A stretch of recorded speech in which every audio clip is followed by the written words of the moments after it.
ಓಂ ಗುರು ಬ್ರಹ್ಮ ಗುರುರ್ವಿಷ್ಣು ಗುರುದೇವೋ ಮಹೇಶ್ವರಃ ಗುರು ಸಾಕ್ಷಾತ್ ಪರಬ್ರಹ್ಮ ತಸ್ಮೈ ಶ್ರೀ ಗುರುವೇ ನಮಃ. ಗುರುವೇ ಸರ್ವಲೋಕಾನಾಂ ವಿಷಜೇ ಭವರೋಗಿಣಾಂ ನಿಧಯೇ ಸರ್ವವಿದ್ಯಾನಾಂ ದಕ್ಷಿಣಾಮೂರ್ತಯೇ ನಮಃ. ಅಜ್ಞಾನತಿಮಿರಾಂಧಸ್ಯ ಜ್ಞಾನಾಂಜನಶಲಾಕಯ ಚಕ್ಷುರಂ ಮೀಲಿತಂ ಏನ ತಸ್ಮೈ ಶ್ರೀ ಗುರುವೇ ನಮಃ. ಶಂಕರಂ ಶಂಕರಾಚಾರ್ಯಂ ಕೇಶವಂ ಬಾದರಾಯಣಂ ಸೂತ್ರ ಭಾಷ್ಯಕೃತಂ ವಂದೇ ಭಗವಂತಂ ಪುನಃ ಪುನಃ. ಶ್ರುತಿಸ್ಮೃತಿಪುರಾಣಾನಾಂ ಆಲಯಂ ಕರುಣಾಲಯಂ ನಮಾಮಿ ಭಗವತ್ಪಾದಂ ಶಂಕರಂ ಲೋಕಶಂಕರಂ. ಸದ್ಗುರುಚರಣಾರವಿಂದಾಭ್ಯೋ ನಮಃ. ಓಂ ಗಣಾನಾಂ ತ್ವಾ ಗಣಪತಿಗಂ ಹವಾಮಹೇ ಕವಿಂ ಕವೀನಾಮುಪಮಶ್ರವಸ್ತಮಂ. ಜ್ಯೇಷ್ಠರಾಜಂ ಬ್ರಹ್ಮಣಾನ್ ಬ್ರಹ್ಮಣಸ್ಪದ ಆನಶ್ಟಣ್ವನ್ನೋತಿಭಿಃ ಸೇದಸಾದನಂ. ಶ್ರೀಮಹಾಗಣಾಧಿಪತಯೇ ನಮಃ. ಪ್ರಣೋ ದೇವಿ ಸರಸ್ವತಿ ವಾಜೇ ವಾಜನೆ ಏವತೆ ಧೀನಾಮ ವಿತ್ರ್ಯವತೆ ವಾಗ್ದೇವ್ಯೈ ನಮಃ. ಕಲ್ಯಾಣಾದ್ಭುತ ಗಾತ್ರಾಯ ಕಾಮಿತಾರ್ಥ ಪ್ರಧಾಯಿನೆ ಶ್ರೀಮದ್ ವೆಂಕಟನಾಥಾಯ ಶ್ರೀನಿವಾಸಾಯ ಮಂಗಳಂ. ಮಂಗಳಂ ಕೌಸಲೇಂದ್ರಾಯ ಮಹನೀಯ ಗುಣಾತ್ಮನೆ ಚಕ್ರವರ್ತಿ ತನೂಜಾಯ ಸಾರ್ವಭೌಮಾಯ ಮಂಗಳಂ. ವೇದ ವೇದಾಂತ ವೇದ್ಯಾಯ ಮೇಘಶ್ಯಾಮಲ ಮೂರ್ತಿಯೇ ಹಂಸಾಂ ಮೋಹನ ರೂಪಾಯ ಪುಣ್ಯ ಶ್ಲೋಕಾಯ ಮಂಗಳಂ. ಇಷ್ಟದೇವತಾ ಕುಲದೇವತಾ ಭೂನೀಲಾ ಸಮೇತ ಶ್ರೀಲಕ್ಷ್ಮೀ ವೆಂಕಟೇಶ್ವರ ಸ್ವಾಮಿ ದೇವತಾ ಚರಣಾರವಿಂದಾಭ್ಯೋ ನಮಃ. ಜಗದ್ಗುರುಗಳಾಗಿರ್ತಕ್ಕಂತಹ ಶ್ರೀ ಶ್ರೀ ಶ್ರೀ ಭಾರತೀ ತೀರ್ಥ ಮಹಾಸ್ವಾಮಿಗಳು ಹಾಗೂ ಜಗದ್ಗುರುಗಳಾಗಿರ್ತಕ್ಕಂತಹ ಶ್ರೀ ಶ್ರೀ ಶ್ರೀ ವಿಧುಶೇಖರ ಭಾರತಿ ಮಹಾಸ್ವಾಮಿಗಳ ಚರಣಾರವಿಂದಗಳಲ್ಲಿ ಸಾಷ್ಟಾಂಗ ನಮಸ್ಕಾರವನ್ನ ಅರ್ಪಣೆ ಮಾಡ್ತಾ ಇವತ್ತಿನ ಈ ಭಾಗವನ್ನ ನಾವು ಆರಂಭ ಮಾಡೋಣ. ಸಭೆಗೆ ನಮಸ್ಕಾರ. ಹೋದ ಒಂದು ಭಾಗದಲ್ಲಿ ನಾವು ಗುರುಮೂರ್ತಿ ಅಂತ ಎನ್ನುವಂತ ನಾವು ಹೇಳಿದ್ವಿ. ಗುರುಮೂರ್ತಿ ಅಂದಾಗ ಆ ಬೇಕಾಗಿರ್ತಕ್ಕಂತಹ ವಿಚಾರಗಳನ್ನ, ಗುರು ಅನ್ನೋದಕ್ಕೆ ಅನೇಕ ವಿಚಾರಗಳನ್ನ ನಾವು ಹೇಳ್ತಾ ಬಂದ್ವಿ. ಇವತ್ತಿನ ನಾಮ ಗುಣನಿಧಿ. ಅಂದ್ರೆ ಗುರುವಿಗೆ ಇರಬೇಕಾಗಿರ್ತಕ್ಕಂತಹ ಗುಣಗಳು, ಲಕ್ಷಣಗಳು ಏನು ಅನ್ನೋದನ್ನ ನಾವು ಇವತ್ತು ಹೇಳ್ತೀನಿ ಅಂತ ನಾನು ಹೋದ ಒಂದು ಭಾಗದಲ್ಲಿ ಹೇಳಿದ್ದುಂಟು. ಹಾಗಾಗಿ ಇಲ್ಲಿ ಗುರುವಿಗೆ ಇರಬೇಕಾಗಿರ್ತಕ್ಕಂಥ ಲಕ್ಷಣದ ಬಗ್ಗೆ ಹೇಳ್ತಾ ಇದ್ದಾರೆ. ಗುಣ ಅಂತಂದ್ರೆ ಶಿಷ್ಯನ ಮೇಲೆ ಇರ್ತಕ್ಕಂತಹ ಒಂದು ವಾತ್ಸಲ್ಯ. ಹಾಗೆ ಹೀಗೆ ಕೋಪ ಮಾಡ್ಕೊಂಡು ಅವ್ನು ಕೇಳಿದ ಪ್ರಶ್ನೆಗೆ ಸರಸರ ಅಂತ ಬಹಳ ಕೆಟ್ಟದಾಗ ಉತ್ತರ ಕೊಡೋದು, ಕೋಪ ಮಾಡ್ಕೊಳ್ಳೋದು ಅಲ್ಲ. ಶಿಷ್ಯ ತನಗೆ ತನ್ನ ಹತ್ರ ಮುಂದೆ ಏನೋ ಕೇಳ್ತಾ ಇದ್ದಾನೆ ಅಂದ್ರೆ ಅವನಿಗೆ ಅರ್ಥವಾಗದೇ ಇರತಕ್ಕಂತ ಒಂದು ಸಮಸ್ಯೆ ಇದೆ, ಅದಕ್ಕೆ ಪರಿಹಾರವನ್ನು ಹುಡ್ಕೊಂಡು ಬಂದಿದ್ದಾನೆ. ಹಾಗಾಗಿ ಗುರು ಅಂತಕ್ಕಂಥವನಿಗೆ ಆ ಒಂದು ಲಕ್ಷಣ ಇದೆ, ಆ ಒಂದು ಗುರುವಿನಲ್ಲಿ ಅದರ ಬಗ್ಗೆ ವಿಚಾರವನ್ನು ತಿಳ್ಕೊಂಡಿದ್ದಾರೆ ಅನ್ನೋ ಒಂದು ಕಾನ್ಫಿಡೆನ್ಸ್ ಮೇಲೆ ಅವನು ಬಂದಿದ್ದಾನೆ. ಬಂದಾಗ ಆ ಶಿಷ್ಯನಿಗೆ ಆ ಒಂದು ವಾತ್ಸಲ್ಯದಿಂದ ಅವನು ಕೇಳ್ತಕ್ಕಂತಹ ಒಂದು ಪ್ರಶ್ನೆಗಳಿಗೆ ಅವರು ಸಮಾಧಾನವನ್ನು ಹೇಳ್ತಕ್ಕಂತಹ ಒಂದು ವಾತ್ಸಲ್ಯ ಅವರ ಮೇಲೆ ಇರಬೇಕು. ಆಮೇಲೆ ಗುಣಿ ಅಂತಂದ್ರೆ ಜ್ಞಾನ ಅಂತ ಕೂಡ ಹೇಳ್ತಾರೆ. ಗುಣನಿಧಿ ಅಂದ್ರೆ ಜ್ಞಾನದ ನಿಧಿ ಆ ಗುರು.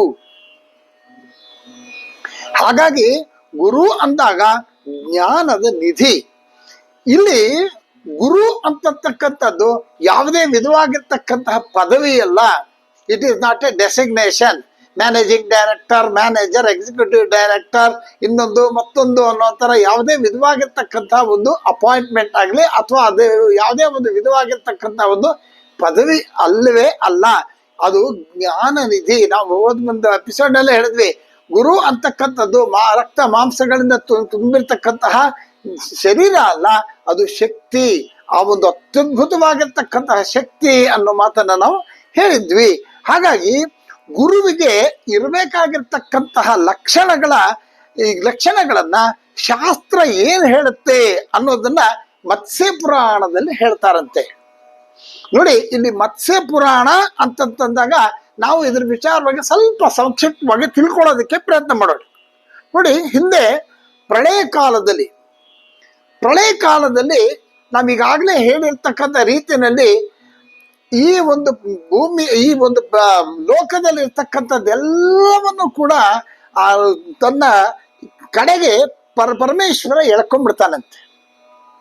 ಎಲ್ಲವನ್ನು ಕೂಡ ತನ್ನಲ್ಲಿ ಸೆಳೆಕೊಂಡು ಅವನು ಅಲ್ಲಿ ಇಟ್ಕೊಂಡಿರ್ತಾನೆ. ಸೃಷ್ಟಿ, ಸ್ಥಿತಿ, ಲಯ, ಅದಾದ್ಮೇಲೆ ತಿರೋಧಾನ ಅಂತ ನಾವು ಹೇಳಿದ್ವಿ. ಆ ತಿರೋಧಾನದಲ್ಲಿ ಎಲ್ಲವೂ ಕೂಡ ಸೇರ್ಕೊಂಡಿರುತ್ತೆ. ನಮ್ಮ ಒಂದು ಜನರಲ್ ಆಗಿ ಮಾತಾಡ್ಬೇಕು ಅಂದ್ರೆ ಒಂದು ಪೆಟ್ಟಿಗೆ ಅಂತ ತಗೊಂಡ್ರೆ ಎಲ್ಲವನ್ನು ಲೋಕದಲ್ಲಿ ಇದ್ದಂತಹ ಆ ಎಲ್ಲ ಜೀವಗಳನ್ನ ಅದರಲ್ಲಿ ಹಾಕಿ ಮುಚ್ಚಿಟ್ಟಿದ್ದಾನೆ ಅನ್ನೋ ಮಾತನ್ನ.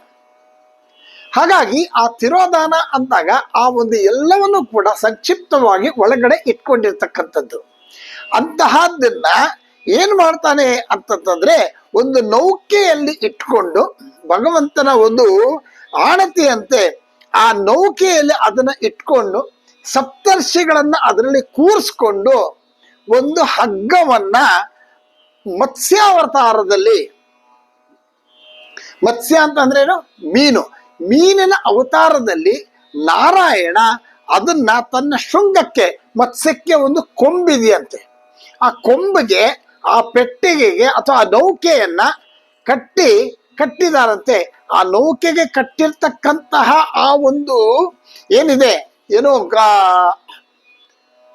ತಂತಿ ಅಥವಾ ಹಗ್ಗ ಏನಿದೆ ಅದೇ ಜಗನ್ಮಾತೆ. ಹಾಗಾಗಿ ಆ ಶೃಂಗಗಳಿಗೆ ಕಟ್ಟಿರ್ತಕ್ಕಂತಹ ಆ ಒಂದು ಹಗ್ಗ ಏನಿದೆ ಅದು ಪ್ರಳಯ ಕಾಲ ಮುಗಿಯೋವರೆಗೂ ಕೂಡ ಆ ಭಗವಂತ ಅದನ್ನ ಮ್ಯಾನೇಜ್ ಮಾಡ್ತಾ ಇರ್ತಾನೆ. ಅದು ಮುಳುಗದೆ ಇರುವ ರೀತಿನಲ್ಲಿ ಆ ಭಗವಂತ ಅದನ್ನ ಮ್ಯಾನೇಜ್ ಮಾಡ್ತಾ ಇರ್ತಾನೆ. ಈ ಒಂದು ಪ್ರಳಯ ಕಾಲದಲ್ಲಿ ಆ ಭಗವಂತ ಅದನ್ನ ನಡೆಸ್ತಿರ್ತಕ್ಕಂತಹ, ಕರ್ಕೊಂಡು ಹೋಗ್ತಿರ್ತಕ್ಕಂಥದ್ದನ್ನ ನೋಡಿದಾಗ ಮಧ್ಯದಲ್ಲಿ ಸಪ್ತರ್ಷಿಗಳು ಭಗವಂತನನ್ನ ಕೇಳ್ತಾರಂತೆ. ಹಾಗಾಗಿ ಈ ಗುರು ಅಂತಕ್ಕಂಥದ್ದು ಏನು ಅನ್ನೋ ವಿಚಾರವಾಗಿ ಇಲ್ಲಿ ಮಾತಾಡ್ತಾರಂತೆ. ಹಾಗೆ ಅನೇಕ ವಿಚಾರಗಳನ್ನ ಆ ಸಪ್ತರ್ಷಿಗಳು ಆ ಭಗವಂತನನ್ನ ಪ್ರಾರ್ಥನೆ ಮಾಡಿ ಕೇಳ್ತಾರಂತೆ. ಆ ಸಂಪೂರ್ಣವಾಗಿರ್ತಕ್ಕಂತಹ ಪೀರಿಯಡ್, ಆ ಸಂದರ್ಭ ಏನಿದೆ, ಆ ಸಂಪೂರ್ಣವಾಗಿರ್ತಕ್ಕಂಥ ಸಂದರ್ಭದಲ್ಲಿ ಮತ್ಸ್ಯ ರೂಪದಲ್ಲಿ ಇರ್ತಕ್ಕಂತಹ ಆ ಭಗವಂತ ನಾರಾಯಣ ಇವರಿಗೆ ಹೇಳ್ತಾನಂತೆ.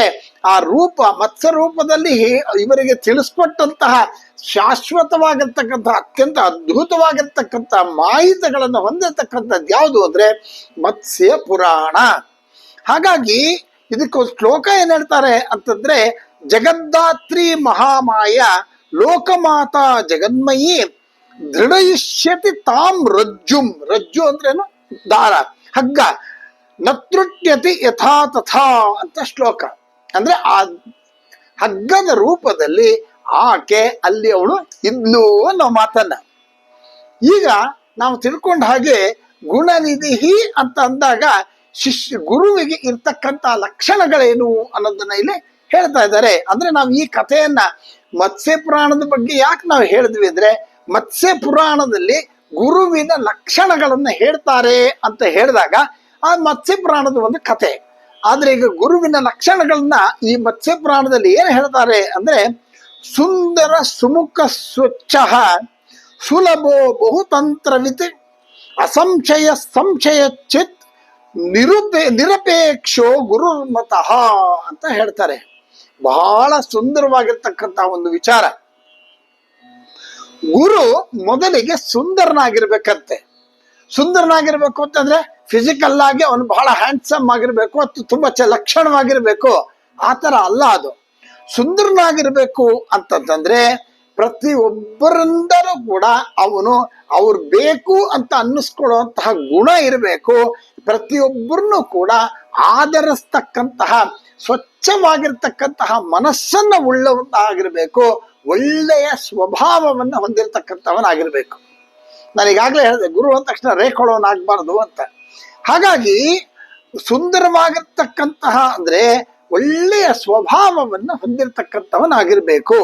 ಸುಮುಖ, ಪ್ರಶಾಂತವಾಗಿರ್ತಕ್ಕಂತಹ, ಪ್ರಸನ್ನತೆಯಿಂದ ಇರ್ತಕ್ಕಂತಹ ಭಾವ ಮಖವುಳ್ಳವನಾಗಿರ್ಬೇಕು. ನಾವು ನೋಡಿದ ತಕ್ಷಣ ಹೆದರ್ಕೊಳ್ಳೋ ಹಂಗಾಗ್ಬಾರ್ದು. ಪ್ರಶಾಂತನಾಗಿ ಸುಮುಖ, ಅವ್ರ ಮುಖ ನೋಡಿದ ತಕ್ಷಣನೇ ಹಬ್ಬ ಅವ್ರಿಗೆ ನಮಸ್ಕಾರ ಮಾಡ್ಬೇಕು, ಅವರಿಂದ ಏನೇನೋ ವಿಷಯಗಳನ್ನ ತಿಳ್ಕೋಬೇಕು, ಅವ್ರನ್ನ ಆರಾಧಿಸ್ಬೇಕು ಅನ್ನೋಂತಹ ಆ ಒಂದು ಭಾವನೆ ಇನ್ನೊಬ್ಬರಲ್ಲಿ ಬರ್ಬೇಕು. ಬಾಬಾ ನಾನು ಗುರು, ನನ್ನ ಮಾತು ಕೇಳು ಅಂತ ಅನ್ನೋದಲ್ಲ. ನನಗೆಲ್ಲ ವಿಚಾರ ಗೊತ್ತಿದೆ, ನಾನು ಹಿಂಗೆ ಹೇಳ್ತೀನಿ, ಹಾಗಲ್ಲ.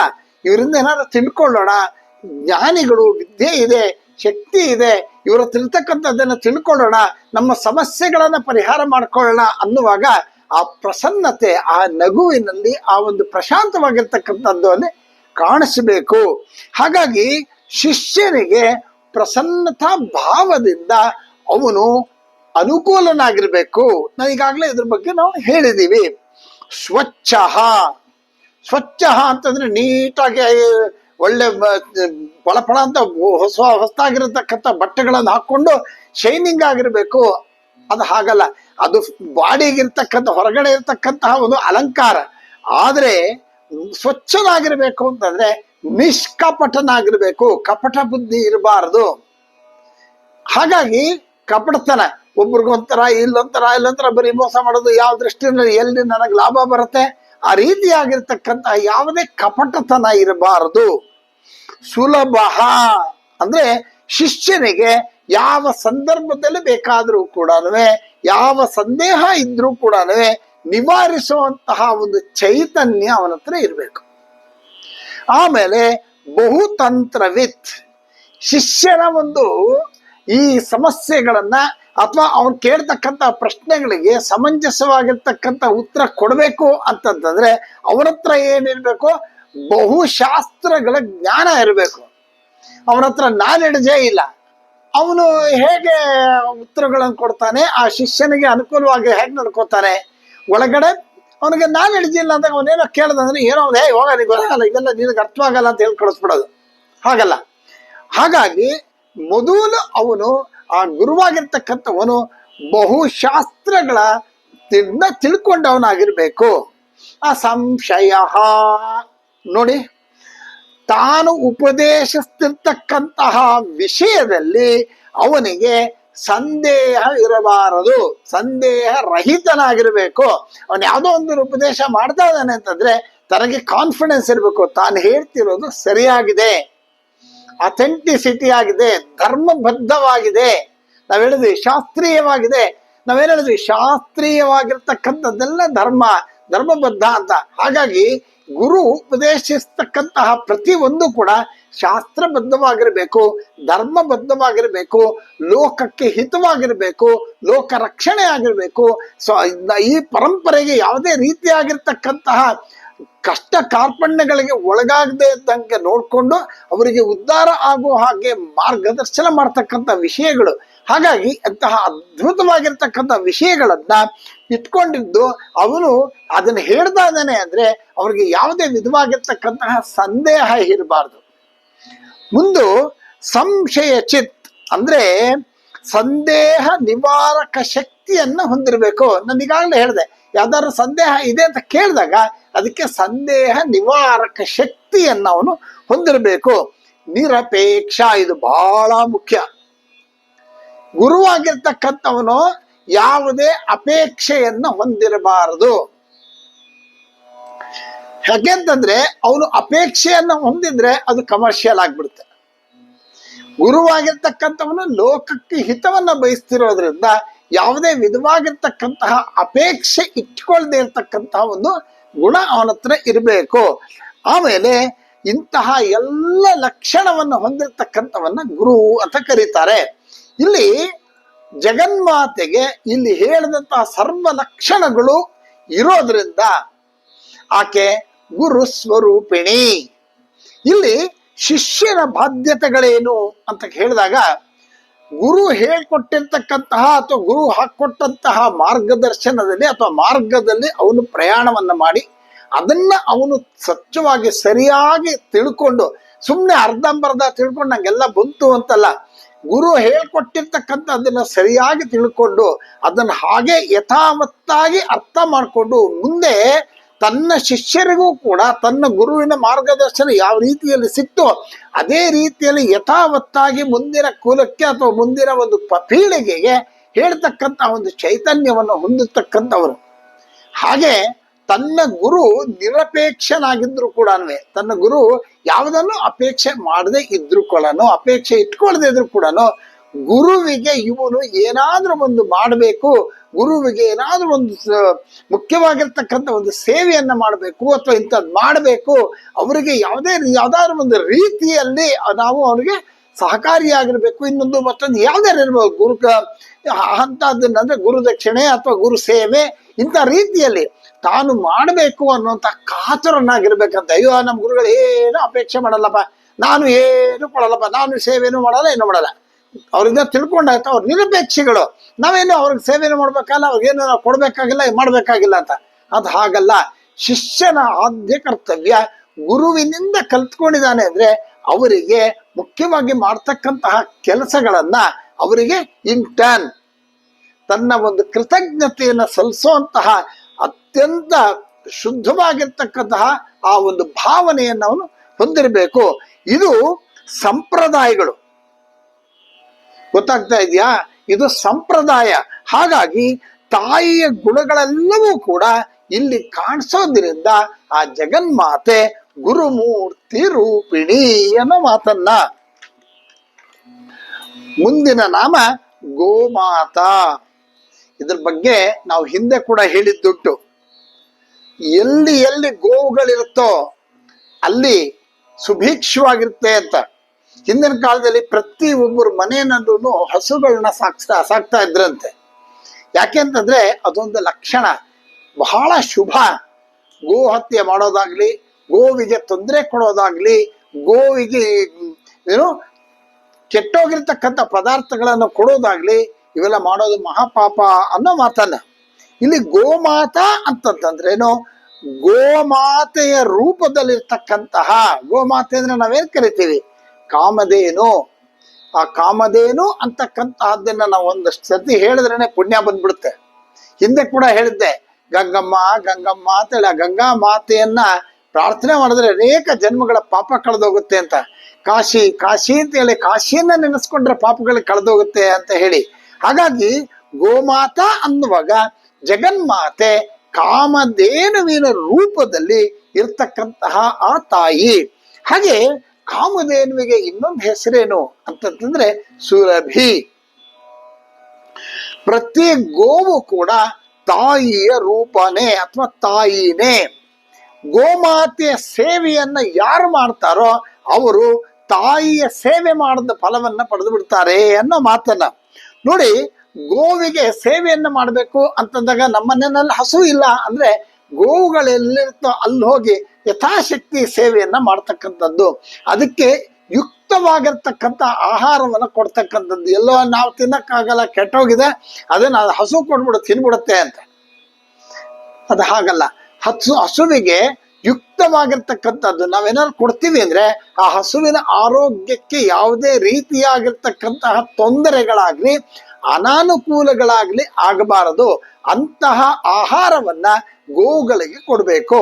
ಹಾಗಾಗಿ ಅಂತಹ ಒಂದು ಗೋವುಗಳಿಗೆ ಆಹಾರವನ್ನ, ಒಳ್ಳೆ ಆಹಾರವನ್ನ, ಅದಕ್ಕೆ ಬೇಕಾಗಿರ್ತಕ್ಕಂಥ ಶುದ್ಧವಾದ ಆಹಾರವನ್ನೇನಾದ್ರೂ ಗೋವುಗಳಿಗೆ ಕೊಟ್ರೆ ಅಗ್ನಿಹೋತ್ರ ಮಾಡಿದ ಫಲ ಪ್ರಾಪ್ತವಾಗುತ್ತೆ.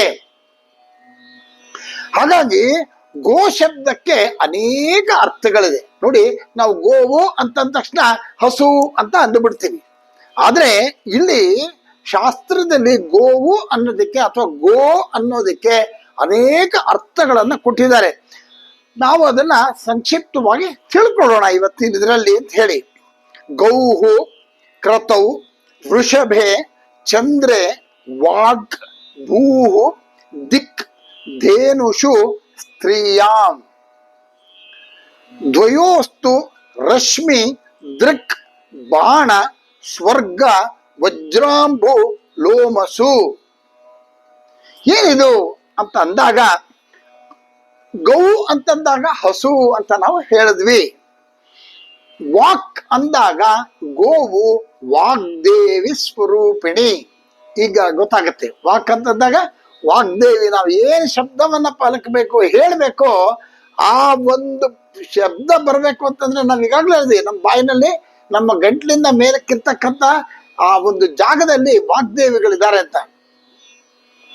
8 ಜನ ವಾಗ್ದೇವಿಗಳಿದ್ದಾರೆ.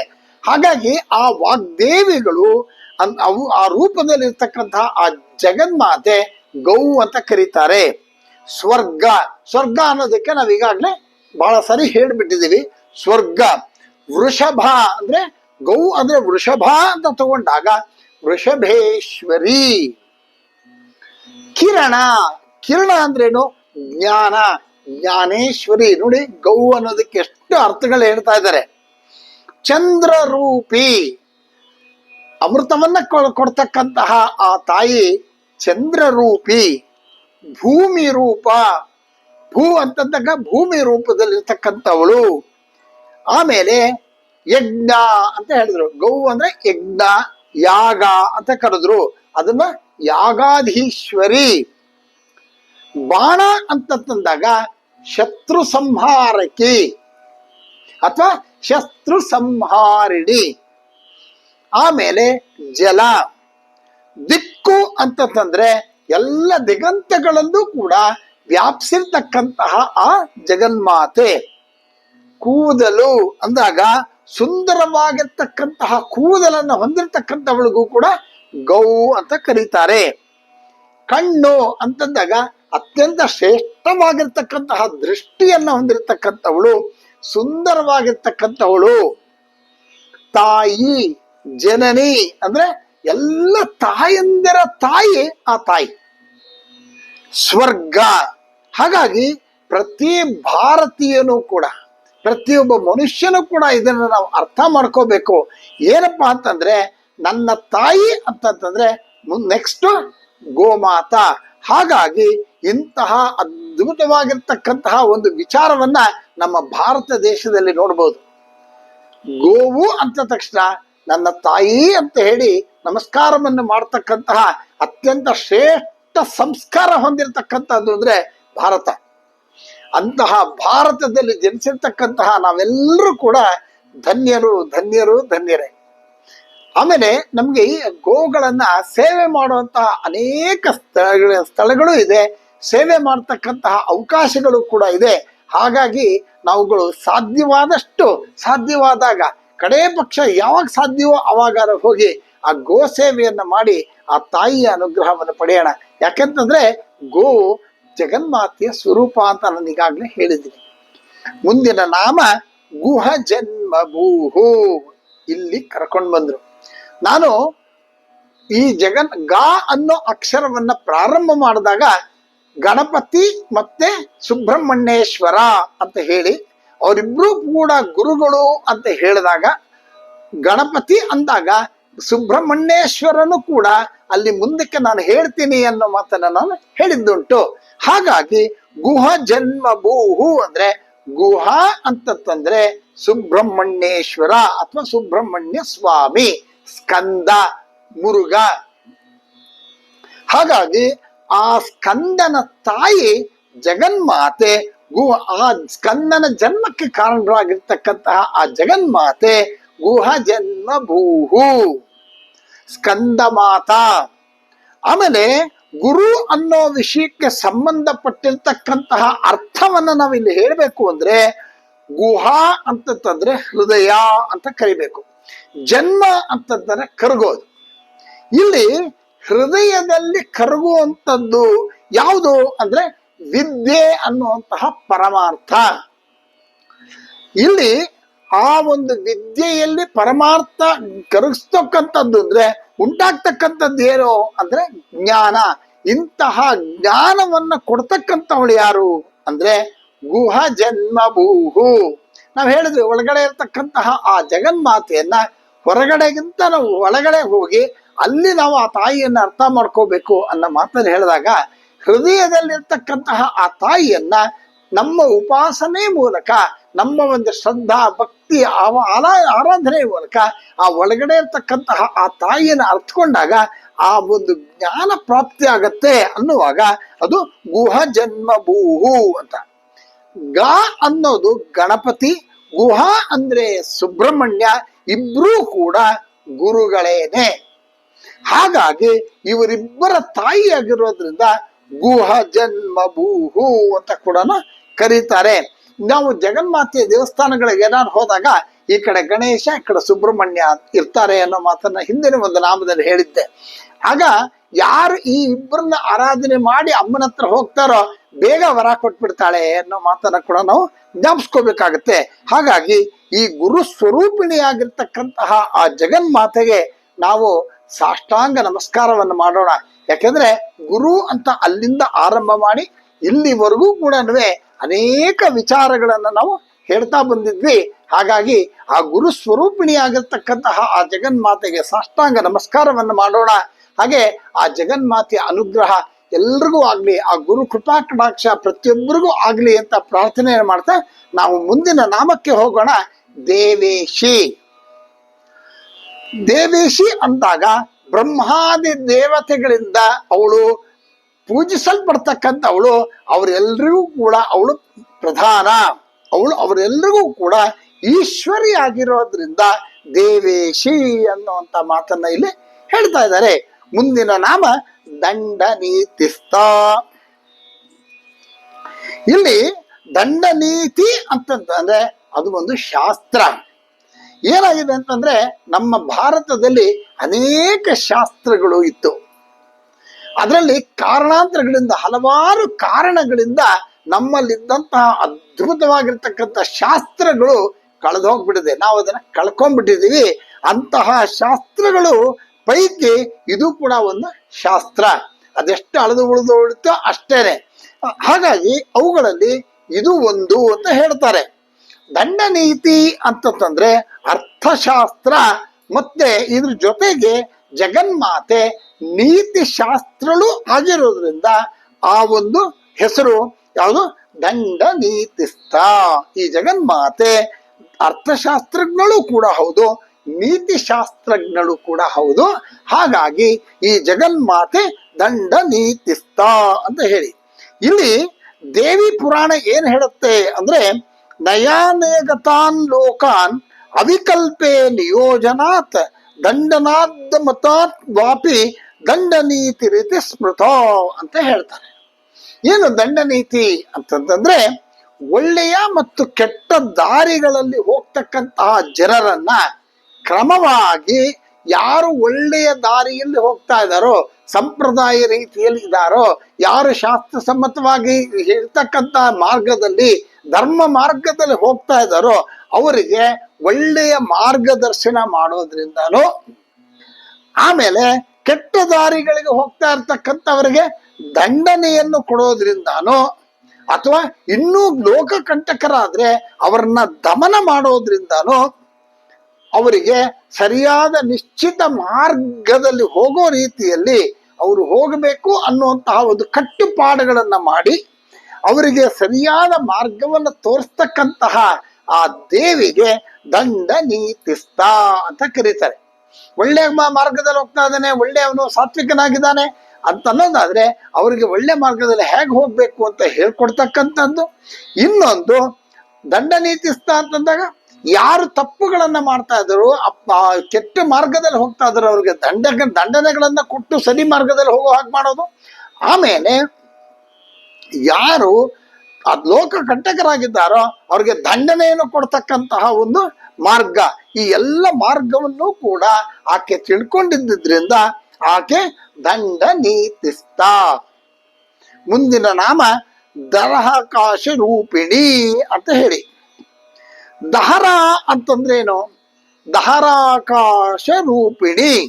ದಹರ ಅಂತಂದ್ರೆ ಚಿಕ್ಕದಾಗಿರ್ತಕ್ಕಂಥದ್ದು, ಸಣ್ಣದಾಗಿರ್ತಕ್ಕಂಥದ್ದು, ಸೂಕ್ಷ್ಮವಾಗಿರ್ತಕ್ಕಂಥದ್ದು ಅಂತ ಮಾತು. ಇಲ್ಲಿ ಹೃದಯಾಕಾಶವನ್ನೇ ತನ್ನ ರೂಪವನ್ನಾಗಿ ಮಾಡ್ಕೊಂಡಿರ್ತಕ್ಕಂಥವಳು ದಹರಾಕಾಶ ರೂಪಿಣಿ. ಇದು ಹೆಂಗೆ ಅಂತಂದ್ರೆ, ಆಕಾಶ ಇಷ್ಟು ದೊಡ್ಡ ವಿಸ್ತಾರವಾಗಿದೆ, ಅದರಿಂದ ಈಚೆ ಅವಳಿದ್ದು ಎಲ್ಲವನ್ನೂ ಕೂಡ ಅವಳು ನೋಡ್ಕೋತಿದ್ದಾಳೆ. ಆಕಾಶ ಅಂತಂದ್ರೆ ಬರೀ ವ್ಯಾಕ್ಯೂಮ್ ಅಲ್ಲ, ಅದು ಖಾಲಿ ಜಾಗ ಅಲ್ಲ, ಅದು ಅದ್ಭುತವಾಗಿರ್ತಕ್ಕಂಥ ಶಕ್ತಿ ತುಂಬಿರ್ತಕ್ಕಂಥ ಸ್ಥಳ. ಆ ಅಷ್ಟನ್ನು ಕೂಡ ಇವಳು ಕಂಟ್ರೋಲ್ ಮಾಡ್ಕೊಂಡಿದ್ದಾಳೆ. ಅಷ್ಟು ವಿಶಾಲವಾಗಿರ್ತಕ್ಕಂಥದ್ದನ್ನ ಇವಳಲ್ಲಿ ತುಂಬಿಕೊಂಡಿದ್ರು ಕೂಡ ಅವಳು ಅತಿ ಸೂಕ್ಷ್ಮವಾಗಿ ನಮ್ಮ ಹೃದಯದಲ್ಲಿ ಇದ್ದಾಳೆ ಅನ್ನೋದಾದ್ರೆ ಆ ಶಕ್ತಿ ನಮ್ಮಲ್ಲೇ ಇದೆ ಅನ್ನೋದನ್ನ ನಾವು ಅರ್ಥ ಮಾಡ್ಕೋಬೇಕು. ಹಾಗಾಗಿ ಅಂತಹ ಹೃದಯದಲ್ಲಿ ಸಣ್ಣದ ಅಷ್ಟು ವಿಶಾಲವಾಗಿರ್ತಕ್ಕಂತಹ ಆ ದೇವಿ ಸಣ್ಣ ರೂಪದಲ್ಲಿ ನಮ್ಮ ಹೃದಯದಲ್ಲೇ ಇದ್ದು ನಮ್ಮನ್ನ ಸಂಪೂರ್ಣವಾಗಿ ಅವಳು ನೋಡ್ತಾ ಇದ್ದಾಳೆ, ನಮ್ಮನ್ನ ನಡೆಸ್ತಾ ಇದ್ದಾಳೆ ಅನ್ನೋ ಮಾತನ್ನು ಹೇಳ್ತಾ ಇದು ದಹರಾಕಾಶ ರೂಪಿಣಿ. ಮುಂದಿನ ನಾಮ ಪ್ರತಿಪನ್ಮುಖ್ಯ ರಾಕ ಅಂತ ತಿಥಿ ಮಂಡಲ ಪೂಜಿತ. ಅದ್ಭುತವಾಗಿರ್ತಕ್ಕಂಥ ನಾಮ. ಇದು ಬಹಳ ವಿಸ್ತಾರವಾಗಿ ಇನ್ನು ಅನೇಕ ವಿಚಾರಗಳಿದೆ, ಬಹಳ ಇಂಟ್ರೆಸ್ಟಿಂಗ್ ಟಾಪಿಕ್ಸ್ ಇದೆ ಇದರಲ್ಲಿ. ಅದನ್ನು ನಾವು ಮುಂದಿನ ಭಾಗದಲ್ಲಿ ಹೇಳೋಣ. ಎಲ್ರಿಗೂ ಕೂಡ ಶುಭವಾಗಲಿ. ನಮಸ್ಕಾರ.